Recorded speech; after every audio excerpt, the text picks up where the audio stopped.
Assalamualaikum warahmatullahi wabarakatuh. Salam sejahtera untuk kita semua.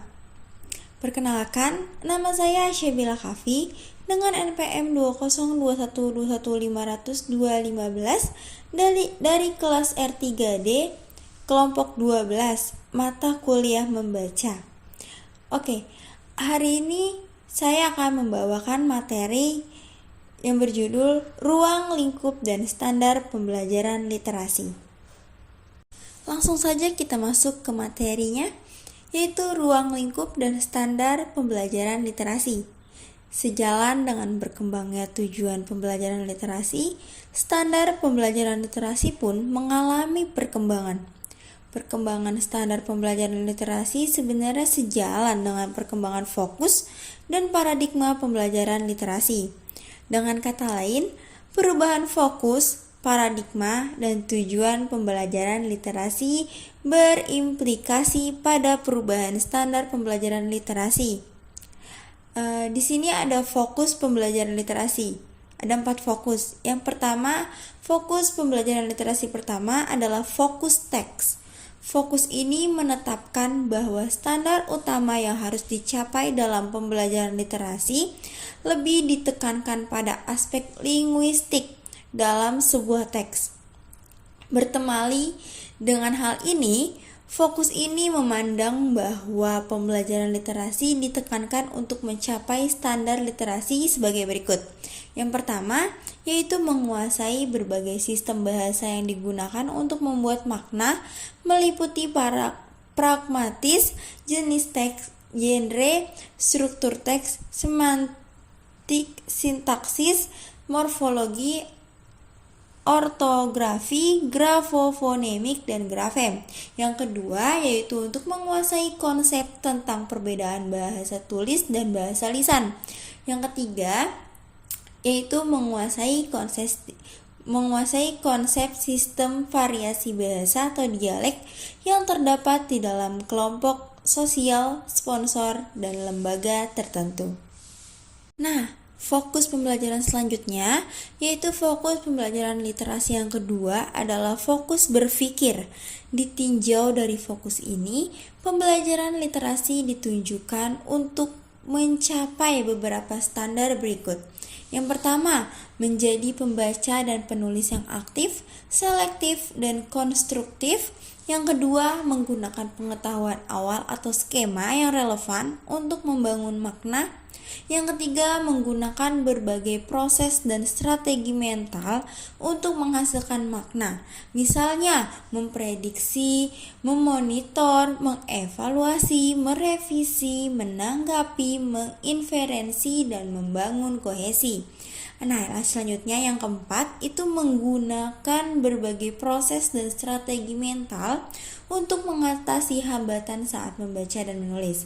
Sebagai contoh, berhenti dan memikirkan kembali, membaca ulang atau menulis ulang bagian-bagian sebelumnya dari teks, lalu memasukkan sesuatu ke dalam tulisan sehingga tulisan menjadi masuk akal. Mencari bantuan dari berbagai sumber itu juga bagian dari proses atau strategi. Yang kelima yaitu menggunakan berbagai proses dan strategi mental secara variatif berdasarkan keragaman teks, tujuan, dan audiensnya. Selanjutnya yang ketiga itu fokus pembelajaran literasi. Yang ketiga adalah fokus kelompok. Fokus ini menetapkan sejumlah standar pembelajaran literasi. Pembelajaran literasi yang berfokus pada kelompok sosial memiliki standar sebagai berikut. Yang pertama yaitu memahami variasi, tujuan, dan pola praktik literasi di dalam dan di antara kelompok sosial, sponsor, dan institusi tertentu. Yang kedua, yaitu dengan memahami aturan dan norma-norma bertransaksi dengan bahasa tulis di dalam dan di antara kelompok sosial, sponsor, dan institusi tertentu. Yang ketiga, memahami pengetahuan tentang fitur linguistik yang terdapat dalam berbagai teks yang digunakan untuk berbagai keperluan di dalam dan di antara kelompok sosial, sponsor, dan institusi tertentu. Yang keempat, yaitu memahami dan mengaplikasikan berbagai cara penggunaan keterampilan literasi untuk memproduksi, mengkonsumsi, menjaga, dan mengontrol pengetahuan di dalam dan di antara berbagai kelompok sosial, sponsor, dan institusi. Dan ada fokus yang terakhir, yaitu fokus pembelajaran literasi yang keempat adalah fokus pertumbuhan. Fokus ini menetapkan sejumlah standar pembelajaran literasi yang berbeda dengan ketiga fokus yang lainnya. Apa sih yang membuat dia beda? Nah, pembelajaran literasi yang berfokus pada pertumbuhan ini memiliki standar sebagai berikut. Yang pertama, berperan aktif dan konstruktif dalam mengembangkan keterampilan literasi. Yang kedua, yaitu menggunakan berbagai strategi dan proses untuk membangun dimensi literasi, seperti pengumpulan data, menghasilkan hipotesis, pengujian hipotesis, dan modifikasi hipotesis. Yang ketiga, yaitu untuk mengobservasi dan bertransaksi dengan produk literasi yang digunakan pengguna yang lebih mahir di dalam dan di antara kelompok sosial, sponsor, dan institusi. Yang keempat, ada memahami dan mengaplikasikan cara memanfaatkan dukungan dan mediasi yang biasa digunakan oleh pengguna literasi yang lebih mahir. Yang kelima, yaitu menggunakan pengetahuan yang didapat melalui membaca untuk mendukung pengembangan menulis, serta menggunakan pengetahuan yang didapat melalui tulisan untuk mendukung pengembangan membaca. Yang terakhir, yang keenam, memahami dan mengaplikasikan cara menegosiasi makna tekstual melalui penggunaan dan dukungan sistem komunikasi alternatif. Oke, standar-standar pembelajaran literasi pada keempat fokus pembelajaran literasi yang tadi sudah dijelaskan itu menunjukkan bahwa standar literasi mengalami perubahan dari masa ke masa. Dalam perkembangan selanjutnya, standar pembelajaran literasi dikembangkan menjadi lebih jelas dan lengkap.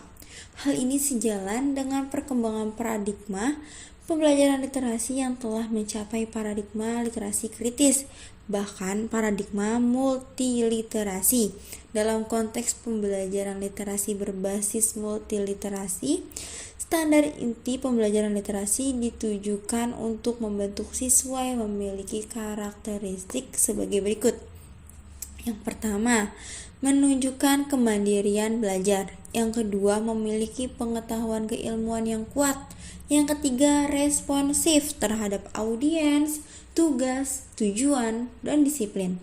Yang keempat, yaitu memiliki pemahaman dan daya kritik yang baik. Yang kelima, menghargai peristiwa. Yang keenam, mahir dan strategik dalam menggunakan teknologi. Yang ketujuh, memahami keberagaman perspektif dan budaya. Berger et al. 2014.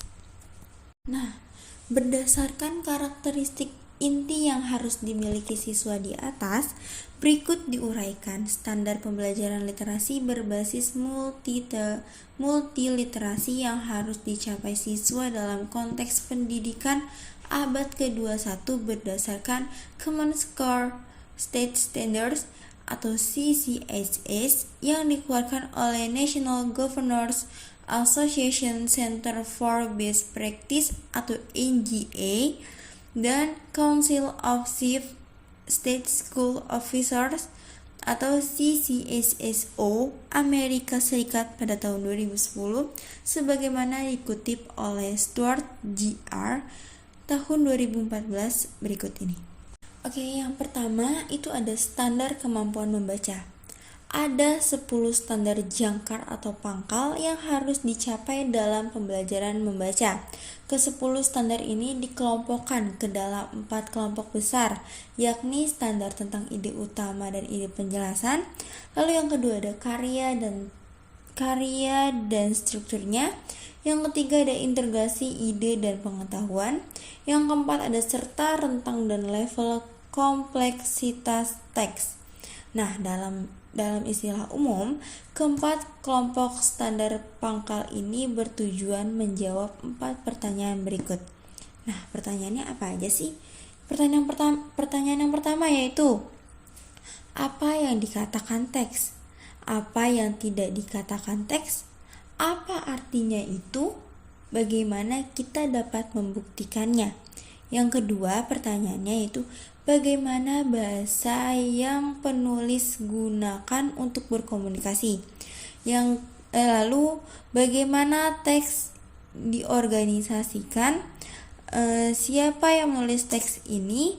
Bagaimana dan mengapa teks ini penting? Nah, yang ketiga itu ada pertanyaan tentang bagaimana teks ini berhubungan dengan teks lain. Apakah teks ini terukur? Apakah ini teks ini valid? Dan yang keempat yaitu ada bagaimana kita dapat memahami beragam teks yang berkualitas tinggi. Oke, sejalan dengan klasifikasi di atas, berikut dikemukakan 10 standar jangkar atau pangkal yang harus dicapai dalam pembelajaran membaca. Di kelompok yang pertama, itu ada ide utama dan ide penjelas. Nah, standar yang pertama yaitu membaca cermat untuk menentukan apa yang dikatakan teks secara eksplisit dan untuk membuat inferensi logis atas teks, mengutip peristiwa khusus yang terdapat dalam teks ketika menulis atau berbicara untuk mendukung kesimpulan atas isi teks. Yang kedua, itu menjelaskan ide utama atau tema yang terdapat dalam teks dan menganalisis perkembangannya, merangkum ide dan detail penjelas yang terdapat dalam teks. Standar yang ketiga itu menganalisis bagaimana dan mengapa individu, peristiwa, atau ide dikembangkan dan diinteraksikan di dalam teks. Kelompok yang kedua yaitu ada karya dan struktur. Dan standar yang keempat yaitu menginterpretasikan kata dan frasa yang digunakan dalam teks, termasuk menjelaskan kata-kata atau frasa teknis, konotatif, dan makna figuratif, serta menganalisis bagaimana kata-kata khusus dipilih untuk mempertajam makna teks. Yang kelima yaitu menganalisis struktur teks, termasuk menjelaskan bagaimana kalimat, paragraf, dan bagian atau bab atau adegan atau stanza yang terdapat dalam teks saling berhubungan, baik antara satu bagian dengan bagian lain maupun secara utuh. Nah, standar yang keenam yaitu menilai bagaimana sudut pandang atau tujuan mempertajam isi dan gaya sebuah teks. Kelompok yang ketiga yaitu integrasi ide dan pengetahuan. Isinya ada standar yang ketujuh yaitu mengintegrasikan dan menilai isi teks yang disajikan dalam berbagai bentuk dan media, termasuk yang disajikan secara visual, performa, dan kuantitatif. Yang ke-8 ada memetakan dan mengevaluasi argumen dan klaim khusus yang terdapat dalam teks, termasuk keabsahan penalaran serta relevansi dan kecukupan buktinya. Lalu yang ke-9, menganalisis bagaimana dua atau lebih teks memiliki kesamaan tema atau topik dalam rangka membangun pengetahuan atau untuk membandingkan pendekatan yang digunakan penulis dalam mengembangkan teks tersebut. Kelompok yang keempat yaitu rentang membaca dan tingkat kompleksitas teks dengan standar yang ke-10 yaitu membaca dan memahami teks literasi dan informasi yang kompleks secara mandiri dan mahir. Yang kedua yaitu standar kemampuan menulis. Nah, ada 10 standar jangkal atau pangkal yang harus dicapai dalam pembelajaran menulis. Ke-10 standar ini dikelompokkan ke dalam 4 kelompok besar, yakni standar tentang jenis dan tujuan teks, menghasilkan dan mendistribusikan tulisan, meneliti untuk membangun dan menyajikan pengetahuan, dan terakhir tentang tulisan. Dalam istilah umum, keempat kelompok standar pangkal ini bertujuan untuk menjawab pertanyaan berikut.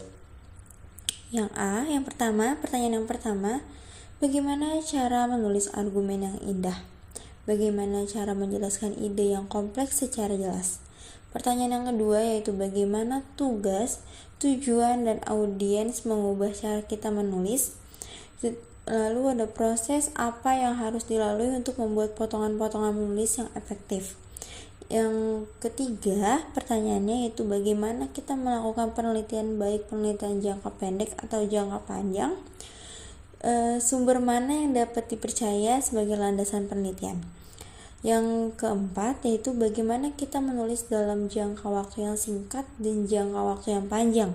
Apakah tulisan yang kita buat diadaptasi dengan berbagai tugas, tujuan, dan audiens? Sejalan dengan klasifikasi di atas, berikut dikemukakan 10 standar jangkar atau pangkal yang harus dicapai dalam pembelajaran menulis. Kelompok yang pertama yaitu ada jenis dan tujuan teks. Ada standar yang pertama yaitu menulis argumen untuk mendukung hasil analisis terhadap topik-topik substansif atau teks tertentu dengan menggunakan alasan-alasan yang rasional dan bukti-bukti yang relevan dan mencukupi.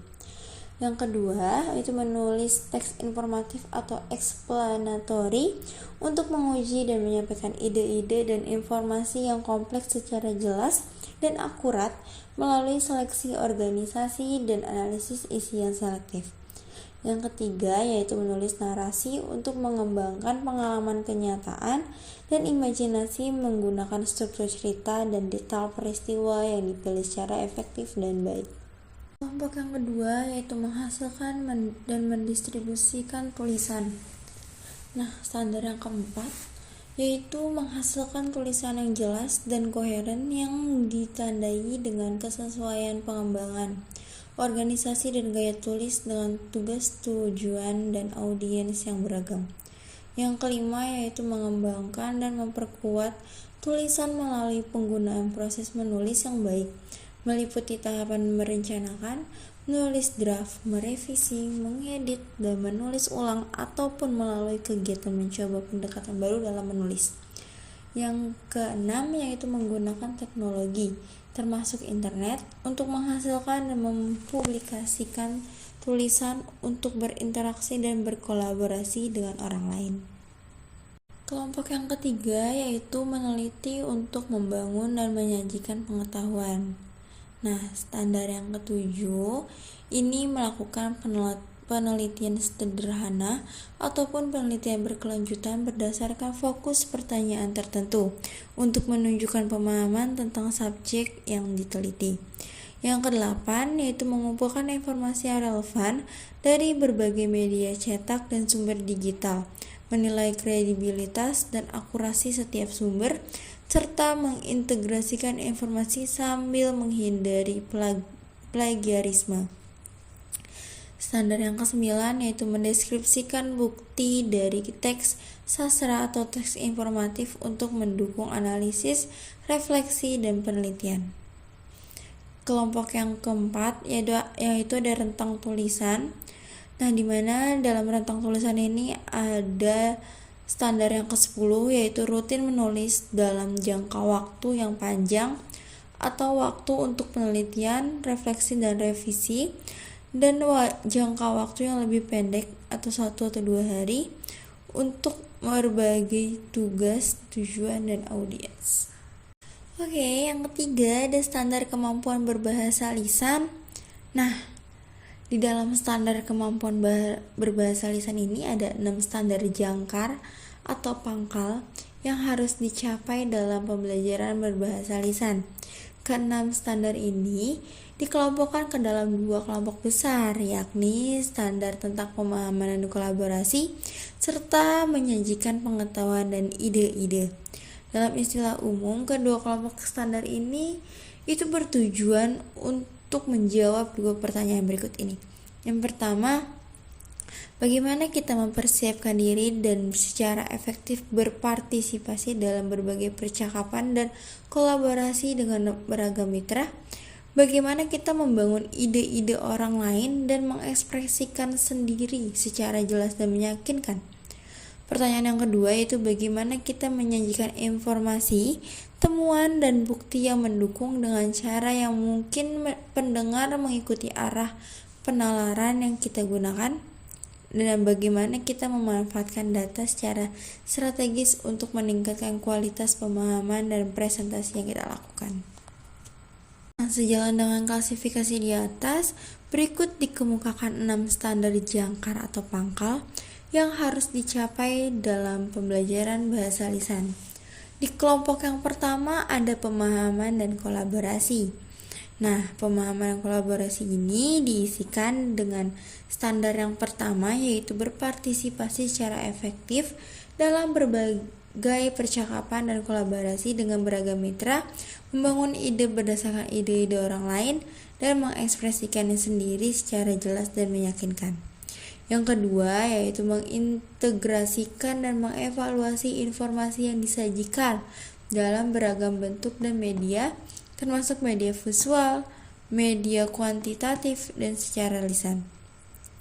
Yang ketiga, yang itu mengevaluasi sudut pandang, penalaran, serta penggunaan bukti dan retorika dari seorang atau beberapa orang pembicara.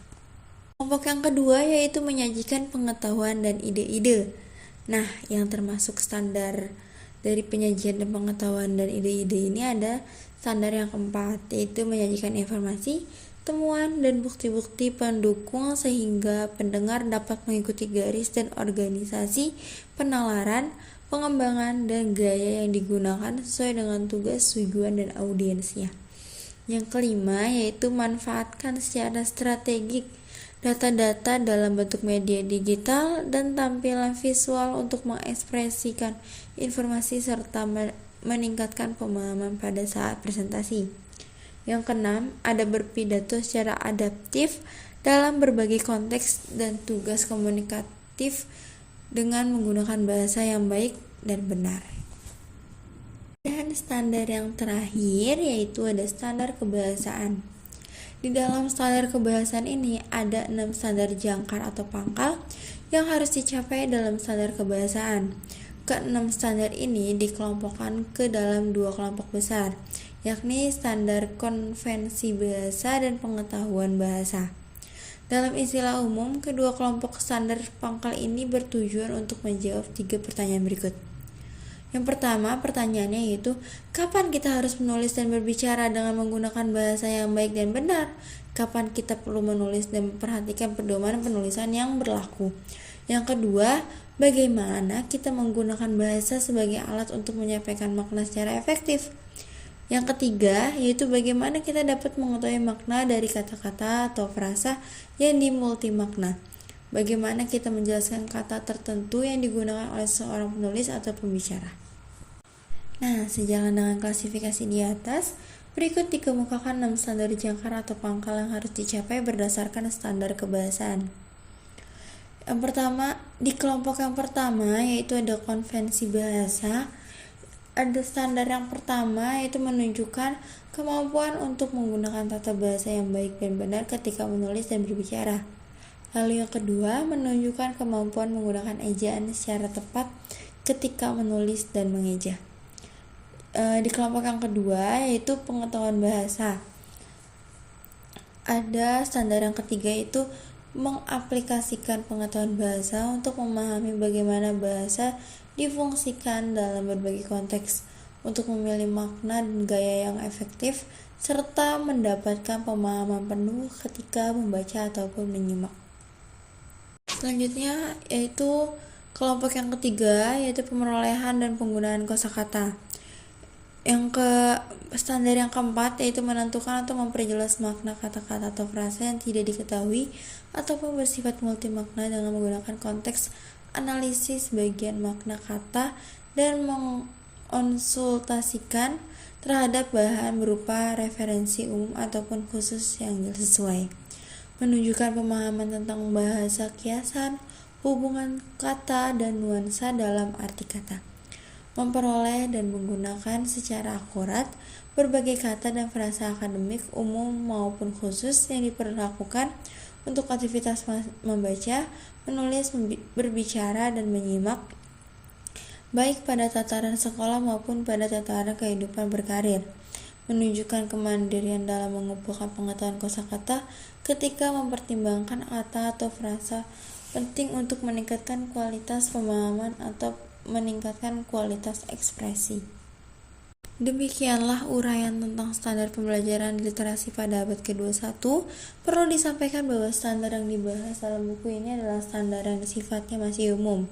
Standar tersebut selanjutnya dapat dispesifikasikan berdasarkan tingkatan kelas. Perlu ditekankan bahwa walaupun jenjang kelasnya berbeda, tetapi standar yang dikembangkan tidak akan jauh berbeda dengan standar umum di atas. Bahkan, McKnight 2015 menjelaskan bahwa standar di atas berlaku untuk seluruh literasi disiplin ilmu, baik ilmu sains, matematis, sosial, maupun seni. Dalam pandangan McKnight 2015, standar di atas adalah standar mayor yang selalu berhubungan dengan standar literasi di bidang ilmu. Jadi, walaupun terdapat berbagai perbedaan pada setiap literasi bidang ilmu, pada hakikatnya keterampilan literasi yang dikembangkan pada tiap-tiap bidang ilmu itu relatif sama.